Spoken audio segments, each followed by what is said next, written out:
Caixa Econômica anuncia calendário e saque do FGTS começa em setembro. Deputados erram no prazo e CPI dos combustíveis ganha mais 15 dias. Maternidade em Manaus é condenada a indenizar família por troca de bebê. Veja também, fiscais apreendem carrinho de Tucumã após flagra de menino urinando em recipiente usado para a venda do alimento. E a expectativa do comércio para o Dia dos Pais? É o que você vê agora no A Crítica na TV.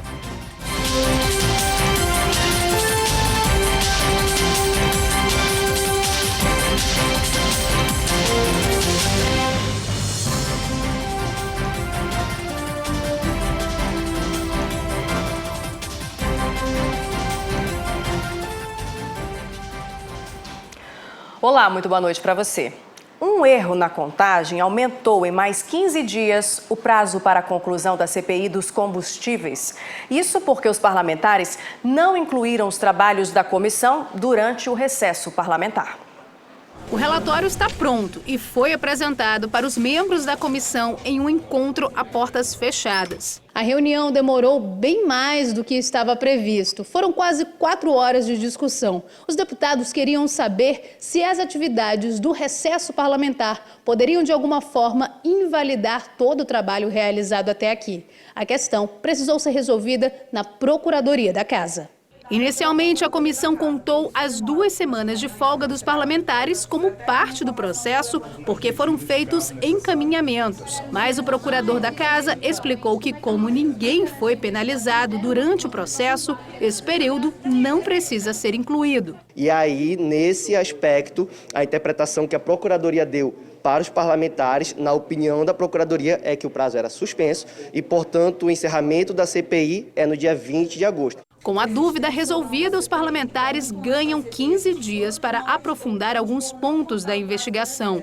E depois disso, a CPI não deve ser prorrogada. O alvo dos próximos dias é principalmente a revenda de combustível no interior do estado. A CPI ela está sendo feita com muita responsabilidade, com muita cautela, com muita seriedade e com a preocupação de que não haja pressão de nenhum grupo e nem interferência política de quem quer que seja, plantando alguma informação que venha a trazer prejuízos. Em 4 meses, foram ouvidos representantes de 8 distribuidoras, quase 300 postos de gasolina, sindicato da categoria e órgãos de fiscalização.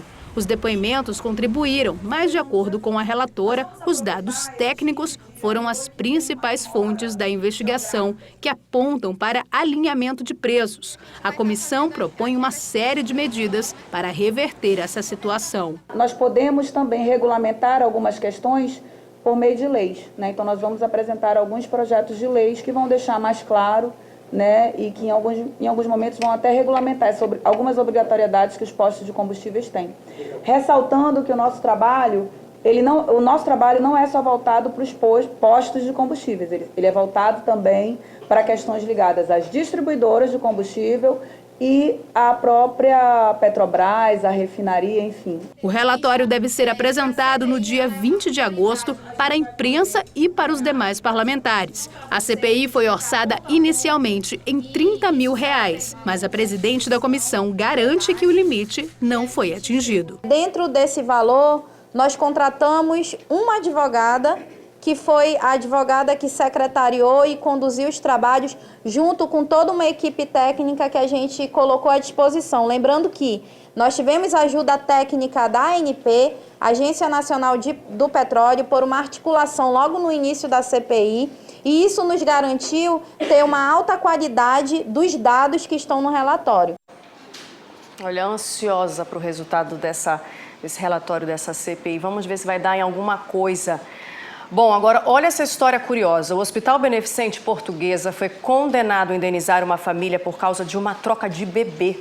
Ao vivo, a repórter Rosiane Chagas traz as informações pra gente. Rosiane, explica pra gente essa história. Quando foi que ocorreu esse caso? Boa noite para você.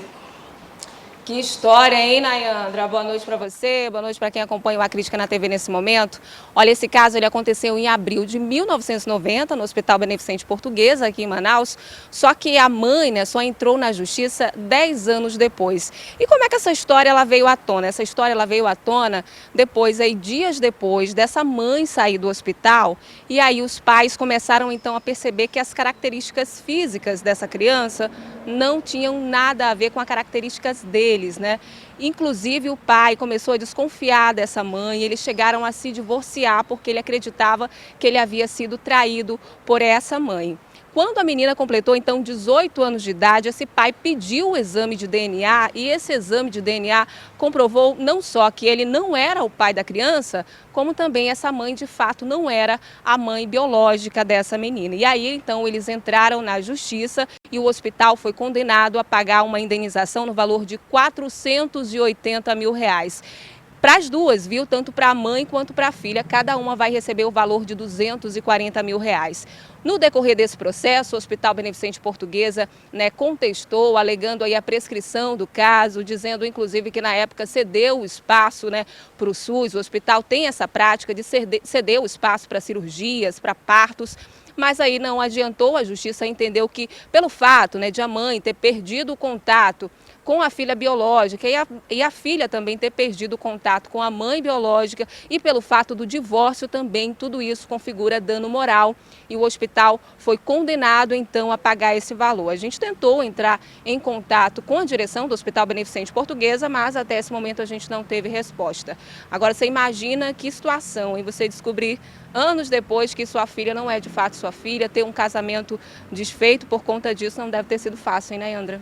Mesmo, Rosiane, olha, é um dano irreversível, viu? Um trauma para toda a vida. Mas, enfim, muito obrigada pelas suas informações, boa noite para você. A gente vai agora para o resumo de notícias.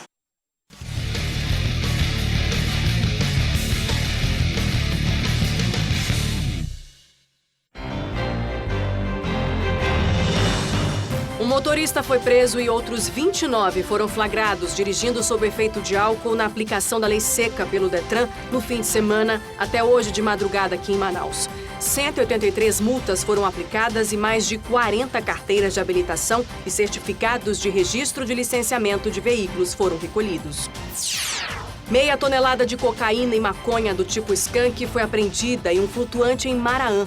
A apreensão foi resultado de uma operação conjunta das polícias civil e militar no município, que resultou ainda na prisão de 4 pessoas suspeitas de envolvimento com o tráfico.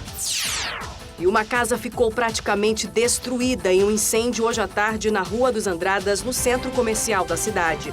Ninguém ficou ferido e o Corpo de Bombeiros investiga as possíveis causas. O médico Júlio Adriano da Rocha Carvalho, de 33 anos, acusado de abusar de pacientes, foi alvo de uma nova denúncia do Ministério Público do Estado. Agora, no total, já são 7 mulheres que o acusam de estupro, ocorrido durante as consultas. A denúncia foi recebida pela juíza Karen Aguiar, que determinou que o médico fosse afastado das funções e monitorado por uma tornozeleira eletrônica. Júlio Carvalho deve falar apenas em juízo. As investigações começaram em julho do ano passado, após a denúncia de estupro feita por uma estudante, na época paciente do médico. Segundo o depoimento das vítimas, todos os crimes ocorreram em consultas e clínicas. A gente muda agora de assunto para falar que o Ministério Público Federal recomendou ao município de Novo Airão que implante o serviço de atendimento às vítimas de violência sexual e adote as providências necessárias para garantir um tratamento humanizado. Após uma visita recente do órgão ao município, foram verificadas várias necessidades nesse atendimento. E uma delas foi a desativação de uma sala no hospital da cidade que fazia atendimento a essas vítimas, além da falta de profissionais treinados. O prazo é de 120 dias para que a prefeitura adote as recomendações. Bom, nós procuramos o prefeito de Novo Airão, Frederico Júnior, para falar sobre esse assunto, mas nós não tivemos resposta até o fechamento desta edição. Caiu em quase 17% o número de homicídios em Manaus no primeiro semestre deste ano. A avaliação é da Secretaria de Segurança Pública do Estado, que registrou o menor índice desses crimes desde 2014. A queda no índice de assassinatos foi atribuída ao reforço das operações integradas e ações investigativas e repressivas das polícias civil e militar. A redução de homicídios ficou em 16,9% de janeiro a junho deste ano aqui em Manaus. No total, em 2019, já foram registrados 362 homicídios na capital amazonense, além de outras 142 tentativas nesse período. As mortes com característica de execução representam 80% desse total, parte delas relacionada ao tráfico de drogas. Já sobre as prisões, as operações resultaram em 830 pessoas presas, incluindo suspeitos de envolvimento em tentativas de homicídio. O Estatuto da Criança e do Adolescente completou 29 anos, completa, na verdade, 29 anos em 2019. E para mostrar a importância do conjunto de normas, nesta semana a Justiça vai fazer diversas atividades para os internos dos centros socioeducativos e estudantes das escolas públicas. Este jovem cumpre pena há 7 meses em um centro socioeducativo por causa de crimes que cometeu quando ainda era adolescente. Meu pensamento é sair daqui, terminar meus estudos, fazer mais cursos profissionalizantes e, se Deus quiser me formar numa faculdade, sempre seguir com dignidade minha vida e jamais olhar para trás. Junto com ele, outros 43 internos cumprem pena neste centro socioeducativo.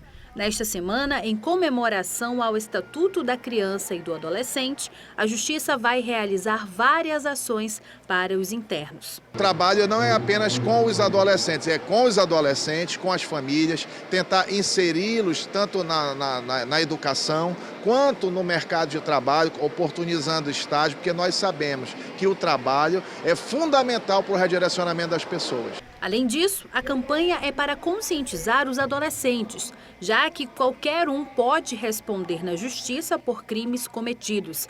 E também lembrar a sociedade sobre os direitos e deveres dessas crianças e adolescentes. Então nós vamos trabalhar internamente com os adolescentes que hoje se encontram aqui apreendidos e também vamos mostrar para os adolescentes lá fora que hoje o adolescente ele é sim responsabilizado pelos seus atos. O adolescente não é preso, o adolescente é apreendido. Ele não comete um crime, ele comete um ato infracional. Então muda apenas a nomenclatura, mas na prática esses adolescentes são sim responsabilizados pelos seus atos. E para finalizar essa semana, teremos o júri simulado, teremos a caravana do ECA nas escolas, teremos um seminário na UBRA e no dia 9 de agosto teremos atividades recreativas e de esportes na Vila Olímpica de Manaus. O Estatuto é o conjunto de normas criado em 1990 para a proteção integral da criança e adolescente. Em 2019, ele completa 20 anos. Eu acho que particularmente esse trabalho vem sendo bem executado aqui no Amazonas. Tanto é assim que nós temos um dos menores índices de reincidência do Brasil, 28%. Isso quer dizer que 78% não estão voltando a praticar atos infracionais ou ao ingressar na vida adulta não estão praticando crimes. É o que se espera.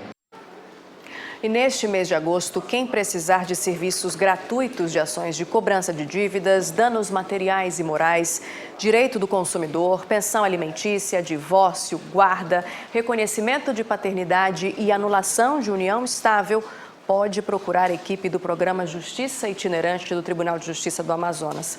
O projeto vai atender a população no estacionamento da Universidade Paulista, a Unip, que fica na Avenida Mário Ipiranga, no bairro Parque 10, na zona centro-sul de Manaus. A unidade móvel vai ficar no local de segunda a sexta, das 8 da manhã às 2 da tarde. Em julho, a equipe do programa atendeu mais de 300 pessoas e celebrou 72 acordos. Quem quiser mais informações sobre esse programa, pode ligar para o número que aparece agora aqui no seu vídeo. É o 98459-6677. Fiscais da Prefeitura apreenderam hoje o carrinho de Tucumã após um menino ser flagrado urinando em um recipiente que supostamente era usado durante a manipulação do alimento. O vídeo que mostra essas imagens viralizou nas redes sociais. Nas imagens, a criança é vista urinando no que parece ser um copo comprido. Assim que termina, o menino joga o xixi no meio-fio e, em seguida, coloca o recipiente em cima da mesa em que o homem embala a polpa de Tucumã para a venda. O vídeo foi compartilhado centenas de vezes nas redes sociais. Apesar dos esforços que as vigilâncias sanitárias têm feito, né, ainda há, porque o volume de comércio só tem crescido. Então as pessoas às vezes estão sem emprego e procuram uma atividade para ter uma ocupação e ganhar um dinheiro. Então assim, a vigilância sanitária tem dado a orientação, tem tentado coibir os exageros para que não aconteçam casos como esse em que, né, o pior aconteceu, né, o risco maior foi colocado no cenário. Na manhã desta segunda-feira, uma equipe da Secretaria Municipal de Agricultura e Abastecimento fez uma fiscalização no local. Os fiscais constataram que o ambulante é irregular. Segundo a SEMAC, ele teve o carrinho e os produtos apreendidos. Segundo o gerente de produtos da Fundação de Vigilância em Saúde, o vídeo mostra o perigo que é consumir alimentos manipulados na rua. Toda atividade de comercialização, principalmente de alimentos, que acontece na rua, ela por si só já tem todo um risco, porque tem poeira de carro, tem o vento, tem pássaros que tem algum tipo de contaminação e não tem nenhuma estrutura para essas pessoas utilizarem banheiro, lavarem as mãos. Comprar o tucumã já descascado para muita gente significa praticidade. Mas, nesse caso, para evitar consumir o produto contaminado, o ideal é escolher onde comprar. A orientação é, primeira, dê preferência para comprar o fruto com a casca. Você leva para casa, lava, descasca e consome o produto. Mas nesse dia a dia, nesse corre-corre, as pessoas preferem comprar a polpa já pronta para consumo. Então é ideal que a pessoa procure uma feira estabelecida, né, onde tem os boxes e as pessoas que já têm toda uma estrutura, que conseguem fazer uma higienização e manipular de forma correta. Já pensou um negócio desse? Olha, o número da Secretaria para fazer denúncias é o 3663-8488. Depois do intervalo, o saque do FGTS começa agora no mês de setembro. E comerciantes de Manaus esperam aumento de 2% nas vendas para o Dia dos Pais. Agora são 8 em ponto. Com a Crítica na TV volta já.